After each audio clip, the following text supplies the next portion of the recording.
Psalm 35 is a prayer for vindication and deliverance from enemies, attributed to David. The psalmist begins by calling upon the Lord to contend with those who contend with him, acknowledging his dependence on God's intervention for justice. He describes his enemies as deceitful and malicious, plotting against him without cause.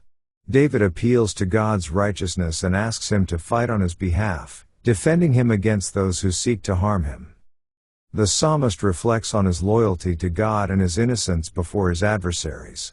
He pleads with God to rescue him from the traps and snares laid by his enemies, asking for their defeat and humiliation. David expresses his confidence that God will deliver him from the hands of the wicked, affirming his trust in God's justice and faithfulness. In the midst of his distress, David appeals to God's compassion and mercy.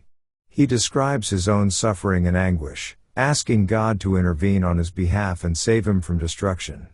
David expresses his desire for God's salvation and deliverance, affirming his trust that God will answer his prayers and grant him victory over his enemies. The psalm concludes with a declaration of praise and thanksgiving to God. David resolves to continue praising God and proclaiming his righteousness and salvation. He affirms his belief that God will rescue the oppressed and punish the wicked, urging others to join him in magnifying the Lord.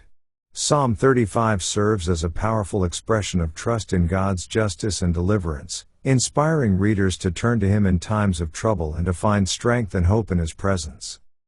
Let's now read Psalms chapter 35. A Psalm of David. Plead my cause, O Lord, with them that strive with me, fight against them that fight against me. Take hold of shield and buckler, and stand up for mine help. Draw out also the spear, and stop the way against them that persecute me, say unto my soul, I am thy salvation. Let them be confounded and put to shame that seek after my soul. Let them be turned back and brought to confusion that devise my hurt. Let them be as chaff before the wind, and let the angel of the Lord chase them. Let their way be dark and slippery, and let the angel of the Lord persecute them. For without cause have they hid for me their net in a pit, which without cause they have digged for my soul. Let destruction come upon him at unawares, and let his net that he hath hid catch himself, into that very destruction let him fall. And my soul shall be joyful in the Lord, it shall rejoice in his salvation. All my bones shall say, Lord, who is like unto thee, which deliverest the poor from him that is too strong for him, yea, the poor and the needy from him that spoileth him. False witnesses did rise up, they laid to my charge things that I knew not. They rewarded me evil for good to the spoiling of my soul. But as for me, when they were sick, my clothing was sackcloth, I humbled my soul with fasting, and my prayer returned into mine own bosom. I behaved myself as though he had been my friend or brother, I bowed down heavily, as one that mourneth for his mother. But in mine adversity they rejoiced, and gathered themselves together, yea, the abjects gathered themselves together against me, and I knew it not, they did tear me, and ceased not. With hypocritical mockers in feasts, they gnashed upon me with their teeth. Lord, how long wilt thou look on? Rescue my soul from their destructions, my darling from the lions.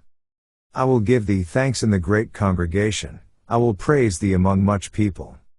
Let not them that are mine enemies wrongfully rejoice over me, neither let them wink with the eye that hate me without a cause.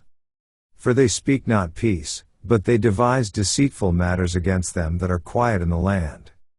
Yea, they opened their mouth wide against me, and said, Aha, aha, our eye hath seen it. This thou hast seen, O Lord, keep not silence, O Lord, be not far from me.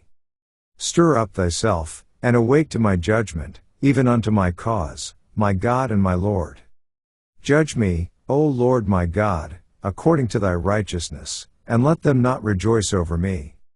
Let them not say in their hearts, Ah, so would we have it, let them not say, We have swallowed him up. Let them be ashamed and brought to confusion together that rejoice at mine hurt, let them be clothed with shame and dishonor that magnify themselves against me, let them shout for joy, and be glad, that favor my righteous cause, yea, let them say continually, Let the Lord be magnified, which hath pleasure in the prosperity of his servant. And my tongue shall speak of thy righteousness and of thy praise all the day long. This ends our reading of Psalms chapter 35.